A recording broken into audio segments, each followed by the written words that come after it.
Grady White Boats' reputation for designing ruggedly elegant fishing boats is legendary. Our attention to quality, detail, and customer service is unmatched. From our Fisherman 180 and Coastal Explorers series to the unrivaled Canyon 456, you'll find no boat that rides better and offers more fishing amenities. Go ahead, experience fishing at its best. Get the Grady. Hello, welcome to the Carolina Outdoor Journal. Well, today our program's all about fishing. It's about fishing off shipwrecks, and it's about fishing for sharks. That's right. This is a catch and release show today. We're going to target sharks. The last time we did it, we were up close to shore and catching a small variety of sharks. But today we're going to be offshore in a little deeper water on some shipwrecks that we know hold some big sharks. Joe, that will call for special equipment. Yeah, we'll go back to your time. Really, some heavy equipment is what you need because you never know the size of the shark you're going to catch. And a small shark can give you a time, but a really big shark, you really have to have the equipment. Our journal moment, we're going to be fishing for a little smaller fish. We'll be fishing for some largemouth bass using popping bugs. That's right. Fly rods targeting North Carolina's favorite freshwater fish, the largemouth bass, using a natural bait, the popping bug. A lot of fun today. Well, it's all about fishing. Plus, Donna Reynolds is in the kitchen. She's got a recipe for venison here today on the Carolina Outdoor Journal.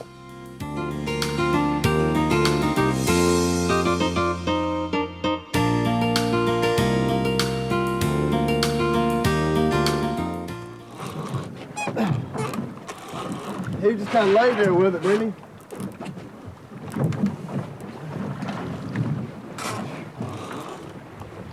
This feels like a nice one here, Shark. Yeah.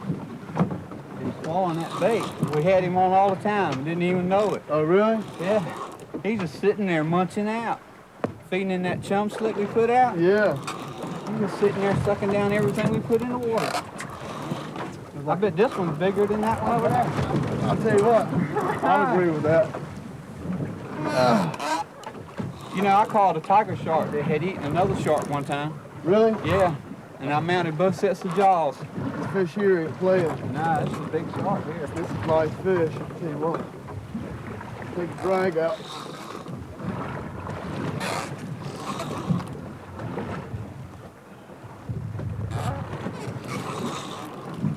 It's still deep. I haven't seen him shine yet. Be nice to get a nice sand tiger. Yeah, it sure would. I see something way down there. Yeah, now he's shining.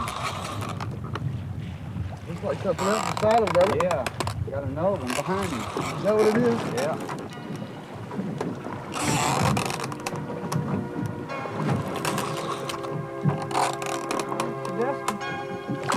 A sand tiger. Yeah, baby sand tiger. He's gonna go crazy when he comes to the top now.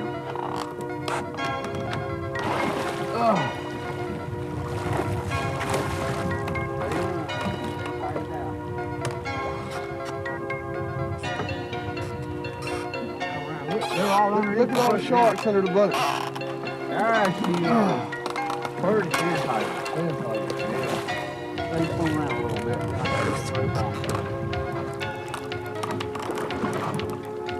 Come on back, right?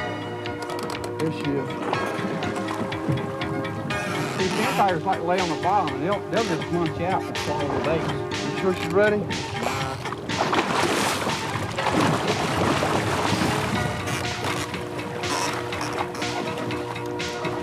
See, they got that double dorsal fin there. Yeah. But I wonder what all that was behind her. It looked like a bunch That was shark. like a lot of sharks down there. Got some teeth on her too. That gotta try to stick that head down and get like that.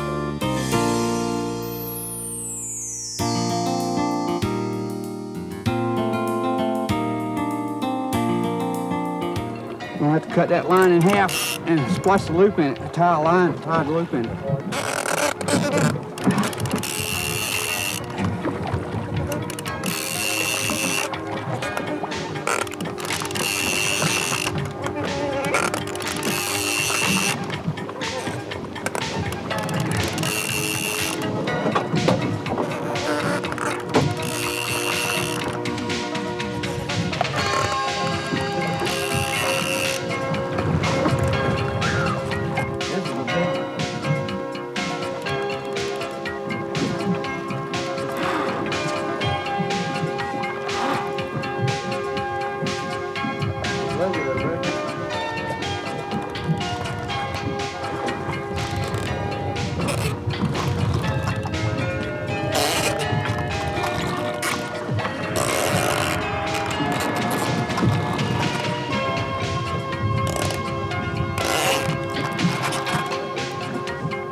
Go and shake on it.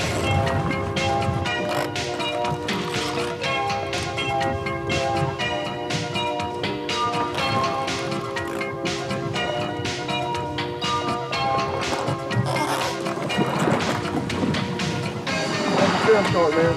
Big. I ain't even seen him yet. Nice fish. Nice fish. For real.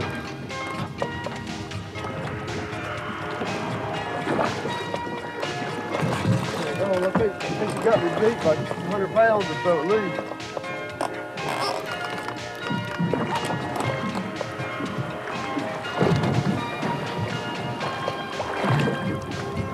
Oh yeah.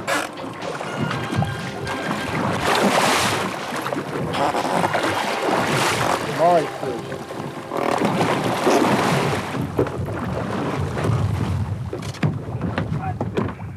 That's the one that was on the surface. Think so? Yeah. Why don't you take there? Let me get over here now. Whoa, baby. Take the line back out.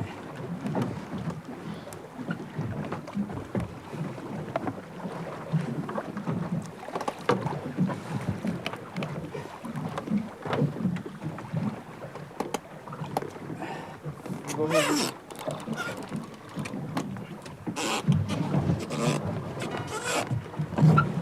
Is it unusual for these sharks to school together like this? Nah.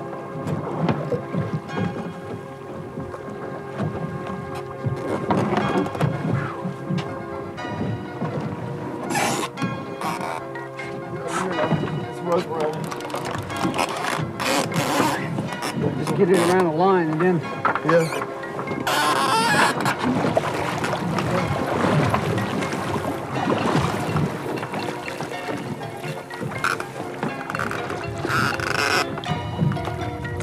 Fat.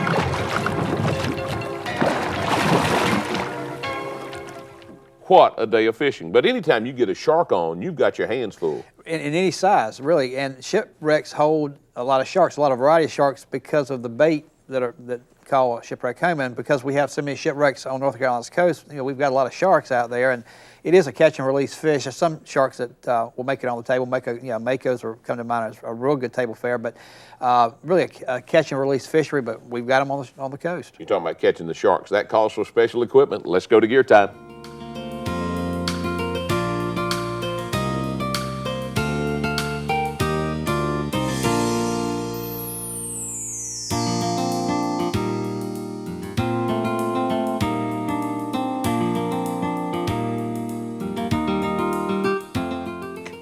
Shark man, how about tell me about some of these rigs we use to catch some of these sharks up to 1,000 pounds and the material you use here? all right, right here I've got a 2,000 pound test aircraft cable, and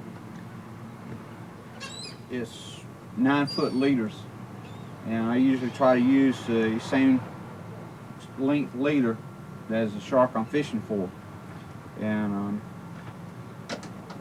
use between a 12 and 14-aught hook.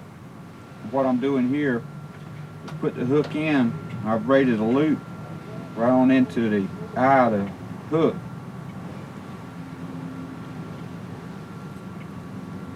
Get this here. You've got a big sleeve, I see, that you finish it off with. Put that sleeve over it. You say this cable here is 2,000 pound test? Yeah, it's 2,000 pound test. You never had a fish break anything like that before, have you? I've had them gnawed in too. Really? Yeah. It's hard to imagine a fish bite the 2,000 pound test cable. Like Well, you got a 8-foot shark has 13 metric tons per square inch biting pressure when his teeth come down. right. And you've got him hooked and he's sitting there going back and forth. This He saws it right in two, doesn't cuts he? it right in two. But a 12 to 14-aught hook is good for anything from 9 to 16 foot. What size is this here I've got? That's a 12. A 12? Mhm. You've got, what, a 14? Yeah, it's 14. So the size really is the difference. It's not really the difference from the size of the hook, but the thickness. The thickness. The thickness of it. Yeah, I see it's just about twice the. Yeah, it's twice the thickness of it. Have you ever had a hook that big straightened out? Just long lining. Right. most of the time when you're fishing with a rod and reel, they'll break your line before they straighten the hook out. But So on the other end of the cable, you've also, I see you've got a, you've done it the same way you have on the hook. yeah, And that's just for strength more than anything. for strength, it adds security to it, because whenever you're, a lot of times if you don't crimp it down good, your sleeve will give. Where if you braid a loop into it, when it pulls down tight, Right? your loop will tighten up and won't pull out of your sleeve. That's it. That's one of the secrets I learned early. And you know, a lot of times you get in a hurry and you're outside fishing, and you got one on the side of the boat. You cut the leader out. You want to go put a new hook in, and you don't crimp down enough to get that leader tight around, and it'll pull out. So if you braid a loop in there all the time. Show me exactly what you mean here by braiding a loop, if you will. What you do is run it through the eye of the hook, Okay. and then just weave it back and forth. Okay. Pull it down. You just keep looping it all the way Just around. loop it all the way around. And when you got your You got loose your end, sleeve right your here. sleeve is right there, and your sleeve slides right there, and you crimp it down like that, and you've got a knife. Okay. We hope those tips will help you if you're going to be fishing for sharks. Now, let's go fishing for some largemouth bass using popping bugs. And Donna Reynolds, well, she's in the kitchen. She's got a recipe for venison here today on the Carolina Outdoor Journal.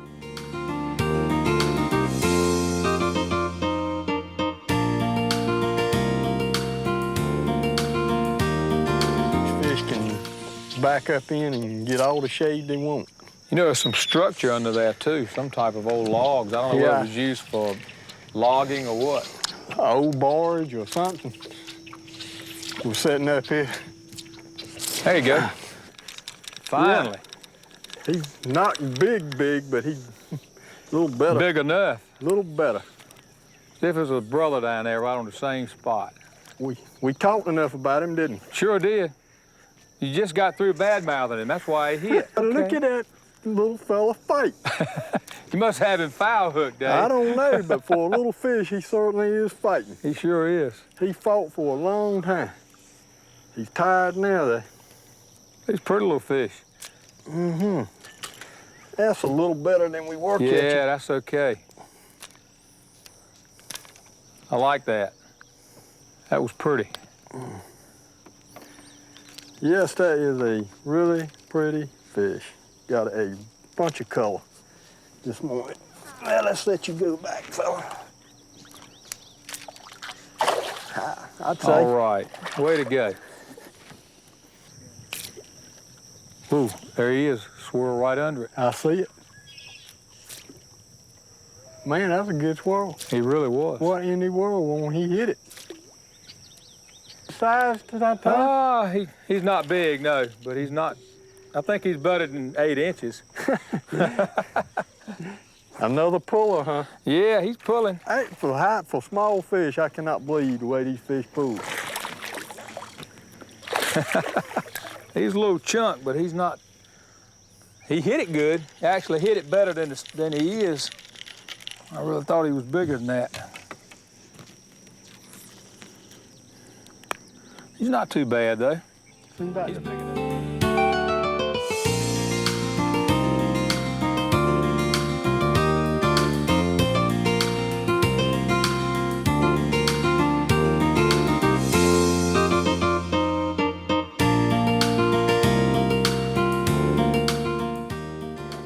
Hi, today we're going to be cooking with venison. We're going to be cooking venison steaks with a gorgonzola cornmeal crust on the top. It's a great recipe, but it looks very elegant, but it's very simple to make. What we're going to do is we're going to go ahead and start with our steaks. We're going to add some olive oil to our pan, and then we're going to take our venison steaks and we're just going to pan fry these for about 2 minutes on either side.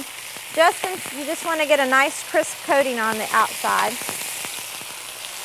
And then we're going to cook those for about 2 minutes on either side until they're nice and crisp on either side, like I said. And then we're going to, while those are cooking, we're going to go ahead and make a topping for this, which is kind of unusual, but it's really great. We're going to add in about 2 cups of cornmeal, and we're going to add in about 4 ounces of gorgonzola cheese or blue cheese, depending on what you have and what you can find. Then we're going to add in some tarragon that's fresh tarragon that has been chopped, or you can use dried if you can't find the fresh or you don't want to look for it. That's fine too. We're just going to toss that together. Then we're going to add some olive oil to this. And this recipe, it won't make this will not be a real moist topping. So we're just going to toss this together with our olive oil until it's mixed well.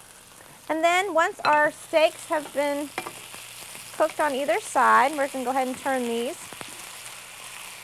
and let those cook a little bit more. We're going to push these together so they're all together. Then we're going to put our topping on the steaks. And you can use a scoop, or you can use your hands, or you can use a spoon. I'm going to go ahead and use my hands for this. Then we're just going to place our topping here. I'm going to remove this from the heat. And we're going to put our topping on our steaks. And then we're going to bake this at about 375 to 400 degrees for about 10 minutes. If you like your steaks to be medium rare, I like mine to be rare. So we're going to cook it for about 10 minutes. And it also depends on the thickness of your steaks, however thick you've cut yours. So we're going to bake those, like I said, at 375 for about 10 minutes. If you want it cooked a little bit, you want your steaks done more, just cook them for another 10 minutes or so. If you're going to use a pan like this one without an oven-proof handle, just wrap it in aluminum foil, and you can put it in your oven and use so it won't melt your handle. Or you can use a pan that is oven-proof as well. This is what it looks like when it's done. Your topping is nice and golden brown. It's a great recipe to serve with fresh vegetables. You can do asparagus, a nice salad if you'd like, or whatever vegetables might happen to be in season at the time. It's a great recipe. Like I said, it looks very elegant, but yet it's very simple to do. So I hope you enjoyed these venison steaks with your gorgonzola topping, and I look forward to seeing you next time here on Simple Cooking. Thanks a lot, Donna. She's always got something special for us in the kitchen. But Joe, let's head back down to the coast. Shark fishing off the shipwrecks, you just never know what you're going to catch. You literally don't, and we've got such an abundance of wrecks out there. We do draw a variety of species along our coast every year. A lot of them are pelagic, which means they move through and they're not here year-round, but then we have sharks that stay on those wrecks year-round. It is a catch-and-release fishery for the most part, but it's an opportunity to go out and catch and fish. They're, as you can tell, real strong pullers. I mean, you have to have the tackle to work with them, but a great fish. And the best thing, it's all right here in North Carolina. No question about it. For Joe Albee, I'm John Moore. Thanks for joining us here today on the Carolina Outdoor Journal. Make sure to visit our website for more information.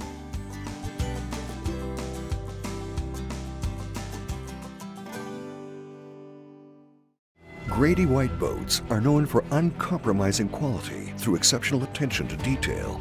On every model, from 18 to 45 feet, we incorporate exclusive features and quality components that you won't find on any other boat brands.